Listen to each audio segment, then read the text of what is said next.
பிரைஸ்லாட்னா பிரைஸ்லாட் எப்படி இருக்கீங்க?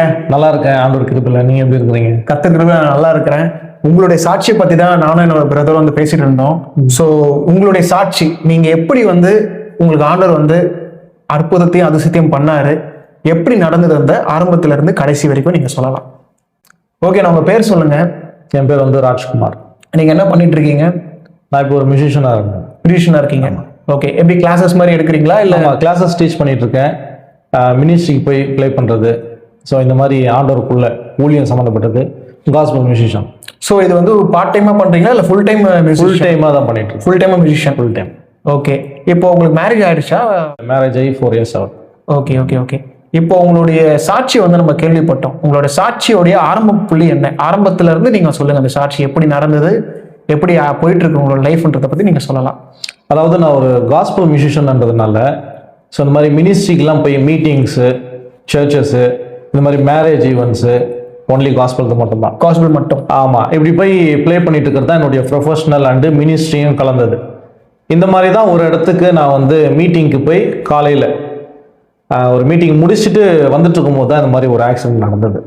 ஓ, okay okay. இப்போ காஸ்பல்னா நான் கேள்விப்பட்ட வரைக்குமே காஸ்பல் வந்து யாருமே இவ்வளோ வருஷம் பண்ண மாட்டாங்க. ஏன்னா வந்து சினிமேட்டிக்காகவும் சினிமா கலந்த ஒரு விஷயம் தான் பண்ணிட்டு இருப்பாங்க மியூசிக்ல. ஓகே, எனக்கு தெரிஞ்சு இதுல இருந்து நம்ம போகலாம். காஸ்பல்ல வந்து எப்படி உங்களுக்கு அந்த காஸ்பல் மியூசிக் மட்டும்தான் பண்ணணுன்ற ஒரு வைராகியம் உங்களுக்கு எப்படி வந்தது? சின்ன வயசுலேருந்தே நான் அப்படி வளர்ந்ததுனால அப்படிதான் இருக்கும். ஏன்னா மியூசிஷியனா இருக்கிறவங்க நான் கேள்விப்பட்ட வரைக்குமே எல்லாமே சினிமா சம்பந்தப்பட்ட விஷயம் தான் அதிகமா ஈடுபாடா இருப்பாங்க. ஸோ நீங்க வந்து காஸ்பல்ல பண்ணிட்டு இருக்கிறது ஒரு பெரிய விஷயம் தான். ஸோ எனக்கு என்னன்னா, நீங்க இப்ப சொன்னீங்க காஸ்பல் ரிலேட்டடான மியூசிக்லாம் பண்ணிட்டு இருக்கேன்னு, அப்பதான் அந்த ஆக்சிடென்ட் நடந்ததுன்னு சொன்னீங்க. அந்த ஆக்சிடென்ட் எப்போ நடந்தது, எப்படி நடந்தது? கரெக்டாக 2025 நவம்பர் 7 காலையில் காஞ்சிபுரத்தில் எனக்கு தெரிஞ்ச ஒரு அண்ணன் மீட்டிங். அதை முடிச்சுட்டு நம்ம சென்னைக்குள்ளே என்ட்ரன்ஸ் ஆகிறோம் அப்படின்னா, நம்ம அந்த பூந்தமல்லி இருக்குது பார்த்தீங்களா? ஆமாம். ஸோ அது வழியாக தான் குயின்ஸ்லாண்ட்லாம் தாண்டி வந்துட்டுருக்கோம். ஸோ அப்படி வரும்போது தான் அந்த பூந்தமல்லி ஹைவேல லெஃப்ட் ஹேண்ட் சைடு நான் வந்துட்டுருக்கேன். இப்போ மெயின் ரோடுக்கும் சர்வீஸ் ரோடுக்கும் பிரிக்கிற ஒரு டிவைடர் செவர் இருக்கும்ல. ஓகே. ஸோ அதை கிராஸ் பண்ணி போகலான்னு சொல்லிட்டு போயிட்டு இருக்கேன். முன்னாடி கீபோர்டு இருக்குது, ஸ்டாண்ட் இருக்குது, என்னுடைய மேக் பேக் மாட்டியிருக்கேன். பின்னாடி ஒரு தம்பி உட்காந்துருக்காரு. Okay okay. முன்னாடி வந்துட்டு ஒரு பெரிய பஸ்ஸு, ஐடி பஸ்ஸு. ஸோ அது ரொம்ப ஹைட்டாக இருக்கிறதுனால நம்ம சைடில் ஏறும்போது ஹார்ன் அடித்தாலோ இல்லை நம்ம கிராஸ் பண்ணாலோ அவருக்கு தெரியல போல இருக்கு. இருந்தாலும் நல்ல ஸ்பேஸ் இருக்குது, நான் ஹார்ன் பண்ணிட்டு தான் கிராஸ் பண்ணுறேன். ஓகே. ஆனால் என்னன்னு தெரியல, அங்கே ஸ்டாப்பிங்கும் இல்லை, ஒரு சிக்னலும் கிடையாது. ஒரு 50 கிலோமீட்டர் ஸ்பீடு இருக்கும். ஸோ கிராஸ் பண்ணுறேன், திடீர்னு கிட்ட வந்தார். கிட்ட வந்துட்டு டோர் ஓப்பன் பண்ணிட்டாரு. ஸோ டோர் ஓப்பன் பண்ணதுனால என்னுடைய ரைட் ஹேண்டில் பேர் வந்து அதில் பட்டதுனால பேலன்ஸ் மிஸ் ஆகி கரெக்டாக நான் போய் அந்த லெஃப்டில் இந்த இடம் அடிபட்டுருச்சு, ஹார்ட்டு கீழே. ஸோ மெயினே வந்து அங்கே தான் விஷயம் ஆரம்பிக்குது. ஸ்ப்ளீன்னு சொல்லுவாங்க, மண்ணீரல், ஹார்ட் கூட கனெக்ட் ஆகி இருக்கிற ஒரு ஆர்கன் அது. ஸோ அங்கே டேமேஜ் ஆயிருக்கு. இதெல்லாம் எனக்கு வந்துட்டு 7 மணிக்கு மேலே தான் தெரியுது. நான் நினச்சிட்டு இருந்தது ஏதோ விழுந்துட்டேன், மூச்சு திணறல் ஆகுது, ஏதோ சதை பிடிச்சிருக்கு போல இருக்கு தான் நான் மயங்கி. மூச்சு பிடிச்சிருக்கு நீங்க நினைச்சிருக்கீங்க? ஆமாம், இப்படி தான் அந்த விபத்து வந்து நடந்தது. Okay okay. இந்த விபத்து நடந்த பிறகு பார்த்தீங்கன்னா ஹாஸ்பிட்டலில் இருந்த நிலைமை, உங்களுடைய அந்த சிச்சுவேஷன் எப்படி இருந்து? நான் ஹாஸ்பிட்டலில் வந்து பார்த்தீங்கன்னா உங்களை சுற்றி நடக்கிற விஷயம் என்ன நடக்குதுன்னு உங்களுக்கு தெரியாது. ஸோ அன்கான்ஷியஸாக இருப்பீங்க. அந்த நேரத்தில் டாக்டர்ஸ் என்ன சொன்னாங்க? உங்கள் ஒய்ஃப், அதாவது உங்கள் துணைவியார், அவங்க என்ன சொன்னாங்க? நான் கீழே விழுந்த உடனே ரொம்ப அந்த கேர்னஸாக இருந்தது, அந்த பெயின் சொல்ல முடியல. உடனே பஸ்லாம் நிறுத்திட்டாங்க. நிறுத்திட்டு நாங்கள் அவங்க மேலே எதுவும் நம்ம கேஸ்லாம் எதுவும் போடலை. இருந்தாலுமே வந்து சுற்றி இருக்கிற ஜனங்களாம் வந்து நீங்கள் எதுக்கோ பக்கத்தில் பூந்தமல்லி கவர்மெண்ட் ஹாஸ்பிட்டல் இருக்குது, நீங்கள் அங்கே போயிட்டு ஒரு ட்ரீட்மெண்ட் எடுத்துருங்க, எதுவாக இருந்தாலும் நல்லது அப்படின்னு. ஏன்னு சொன்னால், இப்போ ஒருத்தருக்கு வந்து சீரியஸாக இருக்கிறாரு, பெரிய லெவலில் ஆக்சிடென்ட் இருக்குது அப்படின்னா, தலையில் அடிபட்டுருச்சு, ரொம்ப ப்ளீடிங் ஆகுது, பார்த்த உடனே ஒரு எமர்ஜென்சின்னு தெரியுறாரு. ஓகே, உடனே அவங்கள வந்துட்டு ஆம்புலன்ஸ் எடுத்து உடனே கூட்டிகிட்டு போயிடறாங்க. ஆனால் எனக்கு நடந்தது வந்து பார்த்தீங்கன்னா இன்டர்னல் ப்ளீடிங், உள்ளே இருக்கிற ஆர்கன் இதுவானதுனால அவங்கள விட நான் மோசம். ஆனால் வெளியில் பார்க்குறதுக்கு ஜஸ்ட் கீழே விழுந்துட்டாரு. இதை கவனிக்காமல் விட்டுருந்தேன்னா சில மணி நேரங்களில் நான் அன்றைக்கி இறந்துருப்பேன். ஆண்டவருடைய பெரிதான கிருபை என்ன அப்படின்னு பார்த்தீங்கன்னா, எனக்கு உள்ளுக்குள்ளே என்ன ஆயிருக்குன்றத உடனே ஆண்டவர் கண்டுபிடிச்சி ஆப்ரேஷன்லாம் ஏற்பாடு பண்ணி, ஸோ அது முடிஞ்சு எனக்கு ஜீவனோட இருக்கிற அளவுக்கு ஒரு சுச்சுவேஷன் ஆண்டவர் அன்றைக்கி வச்சுருந்தார். ஓகே. ஆக்சுவலாக ரொம்ப என்ன சொல்கிறது, ரொம்ப வித்தியாசமாக இருக்குது. நீங்கள் இந்த சாட்சி நான் இந்த மாதிரி கேட்டதில்லை. ஆக்சுவலாக நிறைய பேர் நம்ம சாட்சி வந்து நம்ம கேட்டிருக்கோம். ஆனால் வந்து சொல்லப்போனால் நீங்கள் சொல்கிற மாதிரி ஹாஸ்பிட்டலில் வந்து பார்த்தீங்கன்னா வெளியே பொறுத்தல் தான் பார்ப்பாங்க. வெளியில் வந்து பார்த்தீங்கன்னா பிளட்டாக இருந்தாலோ இல்லை முகத்துல காயம் ஏற்பட்டிருந்தாலும் ரொம்ப சீரியஸா இருக்கான்னு சொல்லி அவங்கள தான் வந்து எமர்ஜென்சி வார்டு கூட்டு போவாங்க, அவங்கள ட்ரீட் பண்ணுவாங்க. ஆனா உங்களுக்கு வந்து இந்த மாதிரி ஒரு விஷயம் இருக்குதுன்றத எப்படி கண்டுபிடிச்சாங்க? ரொம்ப மோசமான விஷயம். ஆனால் அது இப்போ அந்த ஹாஸ்பிட்டலுக்கு போன உடனே என்ன நடந்தது அப்படின்னா, ஹெல்மெட் போட்டிருக்கேன், கிளாஸ் போட்டிருக்கேன். ஸோ ஹெல்மெட் கலர் இல்லை, கிளாஸ் கூட கலர்ல. ஓ. ஆனா ஷர்ட் இந்த இடத்துல கிழிஞ்சிருக்கு. ஓகே. என்ன முடியாம என்ன கூட்டிட்டு போயிட்டு இருக்காப்புல. அப்போ அங்க இருக்கிற அட்டண்டர்ஸ் எல்லாமே, அந்த வார்டு மெம்பர்ஸ் எல்லாமே அந்த ஆயாலாம் பார்த்து கேட்கறாங்க, தம்பி என்ன கீழே வந்துட்டீங்களா, சரி அப்படி போய் உட்காருங்க அப்படின்றாங்க. ஆனா உள்ளுக்குள்ள எனக்கு ஆயிருக்கிற அந்த இது வந்துட்டு என்னால வெளியில சொல்ல முடியல. பிளட் எதுவும் வெளியே தெரியல, பிளட் எல்லாம் எதுவுமே இல்லை, ஷர்ட் கிழிஞ்சிருக்கு, இங்க காயம் இருக்கு, ஜஸ்ட் அவ்வளோ. ஆமா, உட்காருங்கன்னு சொல்றாங்க. சரி உட்காடுறேன். பேச முடியாம என்னால் உட்கார முடியலன்னு சொல்றேன். உட்கார முடியல, சரி அப்போ படுங்க அப்படின்ட்டு கேஷுவலாக போயிட்டாங்க. ஆனால் டாக்டர்ஸ் போலீஸ் எல்லாம் வந்துட்டு என்ன நடந்தது, எப்படி ஆச்சு, யார் மேலே தப்பு, நீங்கள் ஹெல்மெட் போட்டுருந்தீங்களா, வண்டி நம்பர் நோட் பண்ணீங்களா, ஸோ இதே தான் கேட்டுருக்காங்க. ஆனால் எனக்கு என்ன நடக்குதுன்னு எனக்கு தெரியல, கண்டும் பிடிக்கல. ஆனால் சம்திங் ஏதோ வெரி டேஞ்சரஸ்ன்னு மட்டும் எனக்கு தெரியுது. அதுக்குள்ளே என்னுடைய பேட் வாசிக்கிற என்னுடைய ஃப்ரெண்டும் தம்பியும் கூட இருந்ததுனால என்னை பார்த்துட்டே இருக்கிறாங்க. நான் அப்படியே அன்கான்ஷியஸ் ஆகிறேன். உடம்பு வந்து தொட்டு பார்க்குறேன், ஐஸ் மாதிரி ஆகுது, ஸ்வெட்டிங் ஆகுது. அப்போ தான் உடனே போய் டாக்டர் கூப்பிட்டு வராங்க. அப்போ தான் ஒரு ட்ரிப் ஏற்றுறாங்க. அப்போ டாக்டர் சொன்ன விஷயம் வந்து, சார் உங்களுக்கு உள்ள ஏதோ பெருசாக உங்களுக்கு இன்ஜுரி ஆயிருக்கு. ஓகே. ஆனால் இங்கே ஸ்கேன் பண்ணுறதோ எக்ஸ்ரே பண்ணுறதோ எந்த வசதியும் இல்லை. நீங்கள் என்ன பண்ணிடுங்க, ஒன்று கேஎம்சி போயிடுங்க, இல்லைன்னா பிவில் போயிடுங்கன்னு சொல்லிட்டாங்க. அவர் சொன்ன ஒரு விஷயம் மட்டும் எனக்கு அப்படியே ரிங் ஆகிட்டே இருந்தது. சார் நீங்கள் தயவு செஞ்சு வீட்டுக்கு போயிட்டு ஹாஸ்பிட்டலுக்கு போயிடலான்னு மட்டும் நீங்கள் நினைக்காதீங்க. தயவு செஞ்சு நேராக நீங்கள் ஹாஸ்பிட்டலுக்கு போயிடுங்க, இதுதான் பெஸ்ட்டு. ஸோ அது எனக்கு ரொம்ப ரிங் ஆகிட்டே இருந்தது. அதனால் கேஎம்சி போயிடலான்னு முடிவு பண்ணோம். ஏன்னா ஆல்ரெடி 2 times அங்கே போயிருக்கேன்னு தெரிஞ்சதுனால உடனே எனக்கு அந்த நேம் வந்தது. ஓகே. ஆம்புலன்ஸ் வருது, ப்ரைவேட் ஆம்புலன்ஸ்னால அதை எங்களால் ஃபேஸ் பண்ண முடியல. அவங்க கேட்குற தொகை எங்களால் இது பண்ண முடியல அந்த நேரத்தில். அப்போ என் ஃப்ரெண்டு கேட்குற இது மாதிரி கவர்மெண்ட் ஆம்புலன்ஸ் புக் பண்ணால் 1 hour ஆகும்னு சொல்கிறாங்க. ஆனால் எனக்கு ஒவ்வொரு நிமிஷமும் உயிர் போயிட்டுருக்கு. ஆனால் வேற வழி இல்லையா, என்ன பண்ணலாம், பரவாயில்ல அப்படின்னு சொல்கிறேன். ஆனால் ஃபர்ஸ்ட் மிராக்கல் ஆண்டவர் செஞ்சுட்டாங்க. பார்த்தீங்கன்னா 1 hour வர வேண்டிய ஆம்புலன்ஸ் வந்து 10-15 நிமிஷத்துக்குள்ளேயே வந்துருச்சு. அது எப்படின்னு தெரியல. அந்த ஆம்புலன்ஸில் ஏறி போகிறதே ஒரு பெரிய போராட்டமாக இருந்தது. ஸ்ட்ரக்சர் இவ்வளோ ஹைட் இருக்கு, நான் படுத்துட்டு இருக்கேன், நான் தான் எந்திரிச்சு படுக்கணுன்றாங்க. என்னால் அசைய கூட முடியல. அவ்வளோ கஷ்டப்பட்டு எந்திரிச்சு பிளான் பண்ணி போயிட்டு நாங்கள் அந்த ஆம்புலன்ஸில் போயிட்டு இருக்கோம். நான் போயிட்டு இருக்கிற ஆம்புலன்ஸ் ஆக்சிடென்ட் ஆகுது.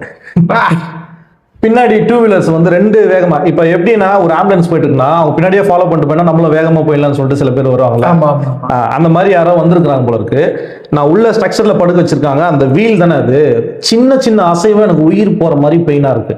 2 2 wheeler வந்து ஓங்கி அடிச்சோன்னா வண்டி குலுங்கி விழுது அப்படியே. என்னால் அது எதுவுமே பண்ண முடியல. இப்போ உடனே என்னுடைய மனைவிக்கு நியூஸ் போயிடுச்சு. அவங்க உடனே கிளம்பி வராங்க.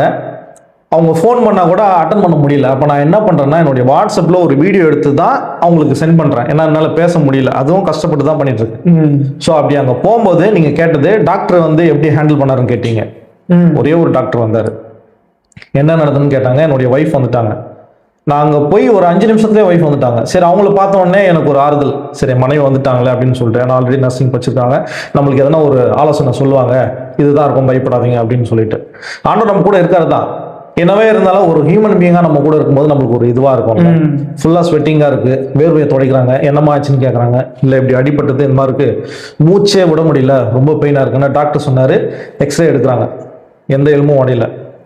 அப்புறம் வந்துட்டு இங்கே அடிபட்டனால ஹார்ட்டில் என்ன பிரச்சனை இருக்கும் பொழுது உள்ள ஆம்புலன்ஸ் டிரைவர் கூட வந்து ஒருத்தர் சொன்னார், நீங்கள் பயப்படாதீங்க, உங்களுக்கு இந்த மாதிரி ஆகுதுன்னா உள்ள எலும்பு உடஞ்சி அந்த எலும்பு ஹார்ட்டில் போய் குத்தி அப்படி அதனால தான் ஆயிருக்கும். ஆனால் அப்படி நடந்திருக்கான்னு கடவுளை வேண்டிக்குவாங்க அப்படின்னு சொன்னா. அவர் சொல்லும் போதே எப்பா ஏற்கனவே இது ஒரு இதில் போயிட்டு நீங்கள் சொன்னது பார்த்தா இன்னும் இதுவாக இருக்குன்ட்டு அப்போ கூட நான் எதுவும் பைப்பில் ஆண்டு மேலே பாரத்தை போட்டு தான் போயிட்டு இருக்கேன். கம்ப்ளீட்டாக எல்லாம் செக் பண்ணுறாங்க, ஒரு எலும்பும் உடையில.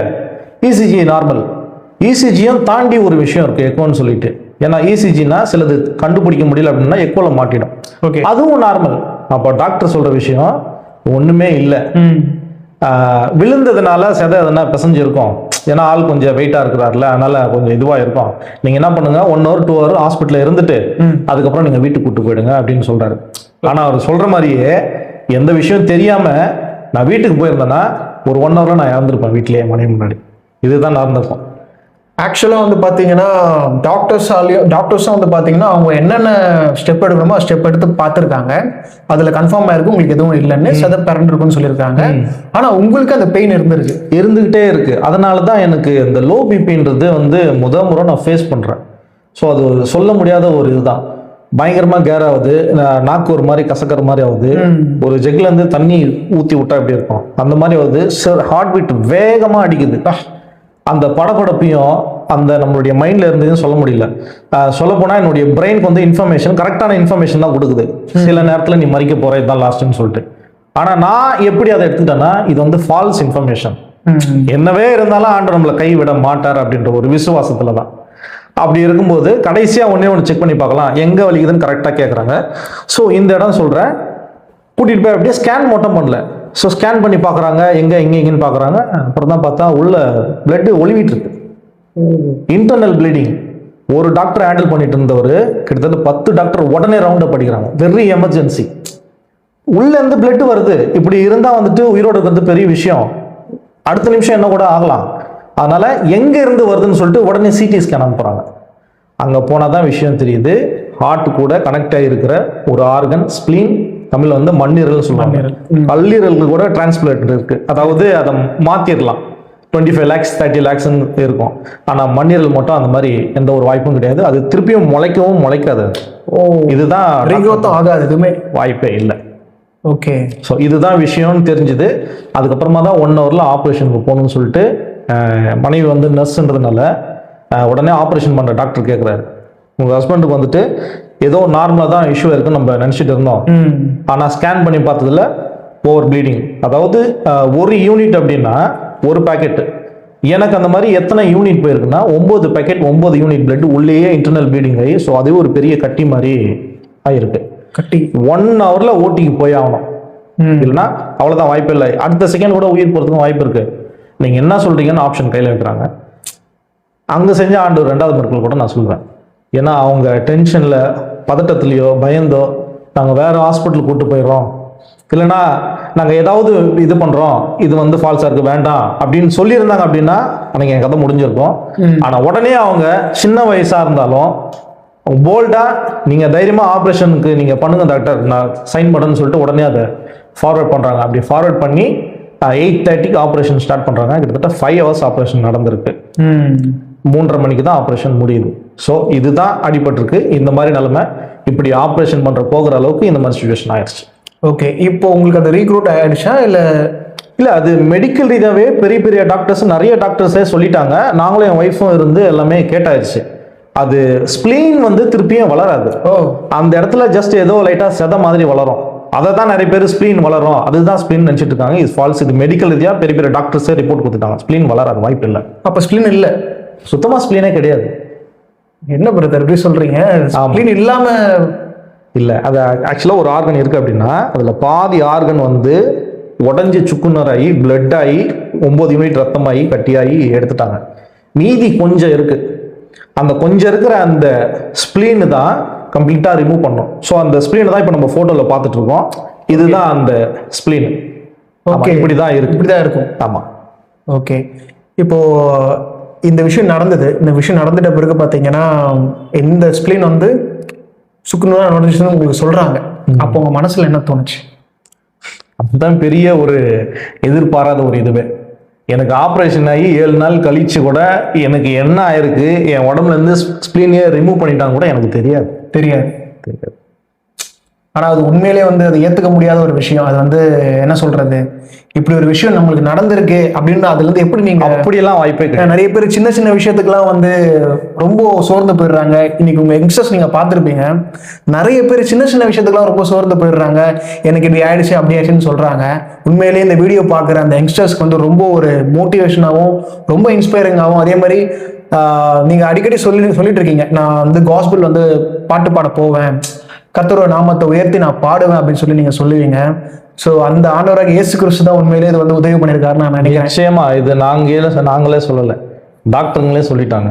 ஏன்னா டாக்டர் சொன்ன ரிப்போர்ட் வந்து ஆக்சிடென்ட்ல ஸ்பிளீன் டேமேஜ் ஆகுறாங்க, மண்ணீரல் உடையிறவங்க, ஸ்பாட் டெத்து 90-95% டெத் கேஸ்.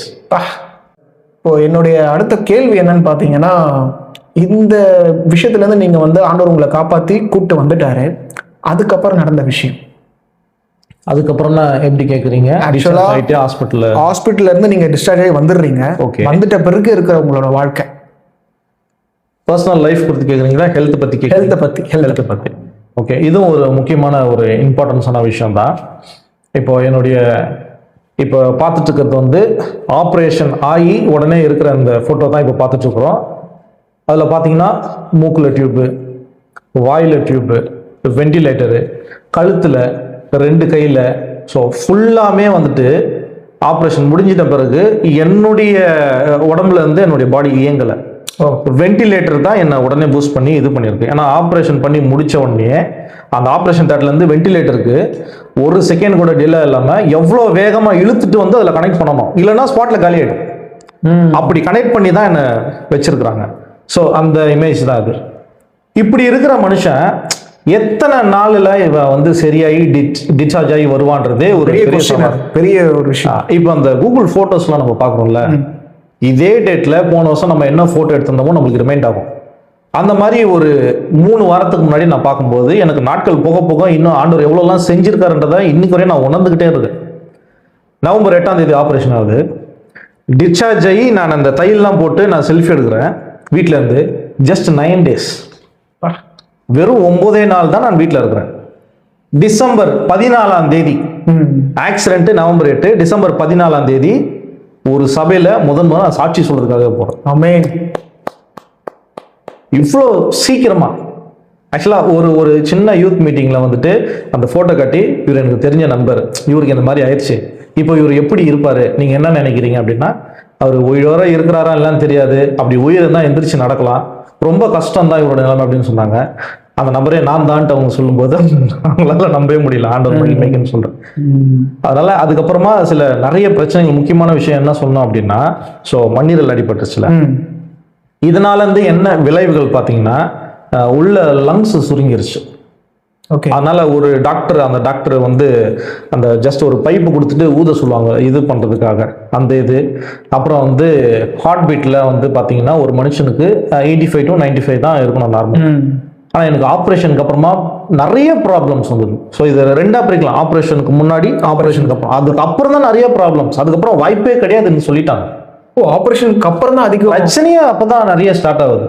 ஏங்க நீங்க சொல்றது இப்போ வரைக்குமே சொன்னதே ஒரு பெரிய பிரச்சனையா, என்ன சொல்றது, ஆம்புலன்ஸ்ல இருந்து நீங்க உங்களை கூட்டு போற விஷயம் வரைக்குமே, அதுக்கப்புறம் நடந்த விஷயம் வரைக்குமே பாத்தீங்கன்னா ரொம்ப சீரியஸா, ரொம்ப ரொம்ப கஷ்டமான பாதையில நீங்க கடந்து வந்த மாதிரி தெரியுது. நான் இதோட முடிஞ்சிருக்கும்னு நினைச்சேன், இதுக்கப்புறம் தான் ஆரம்பிக்குதுன்னு சொல்றீங்களே. ஆரம்பிக்குது உண்மையிலே. ஹார்ட் ரேட்ல இருந்து எனக்கு வர வீசிங்ல இருந்து, எனக்கு இல்லாத, எனக்கு வந்து சுகர் கிடையாது, ப்ரெஷர் கிடையாது, அப்படின்னா என்னன்னு எனக்கு தெரியாது, இது வரைக்கும் இல்லை. ஆனா அந்த நேரத்துல இது எல்லாமே டாமினேட் பண்ணுது. ஸோ சுகர் வந்து 300 மேலமோ என்ன போகுதுன்னு நினைக்கிறேன், சரியா தெரியல. அதுக்கப்புறம் பார்த்தீங்கன்னா ஹார்ட் பீட் சொன்னால இது ரொம்ப முக்கியமானது. ஸோ 85 to 95 ஆவரேஜ் இருக்கணும். ஸோ ஒரு 10, 15, 20 அப்படி இருந்தாலே ரொம்ப கஷ்டம். இப்போ படப்படன்னு வேகமாக அடிச்சா அப்படி இருக்கும், ஒரு பலூனை ஊதுறோம், அது பெருசாக ஊத பிளாஸ்ட் ஆகிடும். அப்போ ஒரு 120, 130ன்னு சொன்னாலே வாய்ப்பே கிடையாது, ரொம்ப கஷ்டம். ஆனால் எனக்கு இருந்த ஹார்ட் பீட்டு, இது நான் சொல்லலை, நான் பார்க்கல, சுற்றி இருந்த நர்ஸு, டாக்டர்ஸு, எனக்கு ரொம்ப இருக்கவங்க, என் மனைவி பக்கத்தில் இருந்து நம்பர் இஸ் 160. இதெல்லாம் கேட்டால் வந்துட்டு என்னப்பா சொல்கிறாங்கன்னு தான் இருக்கும். ஆனால் இது ரியல். 160 உயிரோட இருக்கவே முடியாது. ஆனால் அடுத்த செகண்ட் என்ன ஆகும், ஒரு நூல் இலைவில் ஒரு உயிர் தொங்கிட்டு இருக்கு அப்படின்னா எவ்வளோ, அதுக்கும் மேலே ரிஸ்கான ஒரு கண்டிஷனில் தான். ஸோ அந்த இமேஜ் பார்க்கும்போதே உங்களுக்கு நல்லா தெரிஞ்சிருக்கும். இப்போ அந்த ஃபோட்டோஸ்லாம் வந்துட்டு நானே அதை பார்க்கும்போது நான் அதை எப்படி பார்க்குறேன் அப்படின்னா, நான் என்னையா பார்க்கல, நான் இறந்து போயிருந்தா என்னுடைய பாடியை பார்த்தா எப்படி இருக்கும், நான் இந்த அளவுக்கு போய் தான் ஆண்டவர் எனக்கு மறுவாழ்வு கொடுத்து வச்சிருக்கிறேன். ஸோ அதை அப்படி தான் நான் ஃபீல் பண்ணி பார்த்தேன். ஸோ இது ஒரு பக்கம். ரெண்டாவது, ஆப்ரேஷன் முடிஞ்சு கிட்டத்தட்ட 3 hours யூரின் வரல. ஏன்னா அவ்வளோ செடேஷன் போயிட்டு இருக்கு, அவ்வளோ மெடிசன் இன்டேக் பண்ணிட்டே இருக்காங்க, ஏதாவது போட்டுட்டு இருக்கிறாங்க. ஓகே. அதெல்லாமே ஜஸ்ட் அந்த யூரின்ல வரணும்.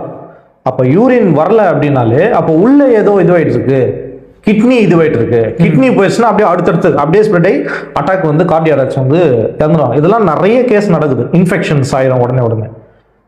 அதுலேயும் ஒரு பிரச்சனை, ஒவ்வொரு செகண்டும். அப்போ டாக்டர் வராங்களே, நியூராலஜிஸ்டா சம்திங் ஏதோ தெரியல, அந்த நெஃப்ராலஜிஸ்ட், அந்த டாக்டர் வந்து பார்க்குறாங்க. அவர் வந்து பார்த்தா அவரும் எதுவும் தெரியல, சொல்ல முடியாது அப்படின்றாரு. ஸோ அந்த கட்டத்துலையும் பார்த்தீங்கன்னா 3 hours கழிச்சு ஆட்டோமேட்டிக்காக யூரின் வர ஆரம்பிக்குது. ஸோ இப்போ கூட பார்த்தீங்கன்னா எனக்கு இந்த மண்ணீரல் வந்து இந்த ரிப் இருக்கு பார்த்தீங்களா, எலும்பு கூட இருப்பாங்களா, அதுக்குள்ளே தான் அந்த மண்ணீரலே இருக்கு. அது சட்னியாக இருக்குன்னா அப்போ மேலே இருக்கிறது வந்து எதுவுமே ஆனா எக்ஸ்ரேல பாத்தீங்கன்னா ஒரு எலும்பும் உடையலன்னு இருக்கு. ஆக்சுவலா வந்து இது நீங்க சொல்லும் போதே வந்து ரொம்ப என்ன சொல்றது, ஆக்சுவலா வந்து ஒரு ஒரு உள்ள இருக்கிற ஒரு பேர் பார்ட்ஸ் டேமேஜ் ஆகணும்னா வெளிப்புறத்துல இருக்கக்கூடிய எதுவும் டேமேஜ் ஆகணும். ஆக்சுவலா வந்து உங்களுக்கு நடந்த இந்த ப்ராப்ளம் எனக்கு நார்மலா தூரம் வந்து பார்க்கும்போது என்ன தோணுதுன்னா, எதனா ஒரு ஃபோர்ஸ் வந்து அடிச்சிருக்கணும், அடிச்சு உடஞ்சி தான் உள்ள இன்ஃபெக்ஷன் ஆயிருக்கணும், உள்ள வந்து அந்த பேர் பார்ட்ஸ் காலி ஆகிற மாதிரி எதனா ஒன்று நடந்திருக்கும். தான் சொன்னார். ஆக்சுவலா வந்து நீங்க சொல்றது பார்த்தா வெளிக்காயம் எதுவுமே இல்லை, ஆனா உள்காயம் ப்ளீட் ஆகுது அப்படின்னு சொல்றீங்க, இன்டர்னல் ப்ளீடிங் சொன்னீங்க, கரெக்ட்.